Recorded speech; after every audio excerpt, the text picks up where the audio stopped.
Hey, it's Joe with Vive Health. I wanted to answer a common question about our Arctic Flex gel packs.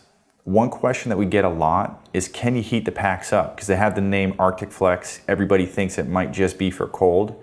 In fact, you can heat these up, and we recommend doing it in the microwave. What I would recommend is that you do it for 15 to 20 second intervals, because you don't want to get it too hot.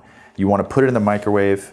This one you'd have to actually fold up, put it in there for 15-20 seconds, feel how the temperature is, and do it again. You don't want to put it in there for a minute straight and get it completely scalding in one area and not hot in another. Then you're going to want to just check, make sure it's distributed, move it around a little bit.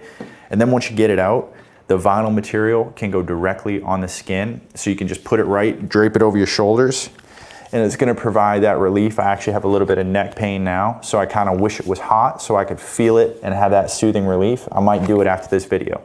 Thanks for checking in. Hope it answered that question.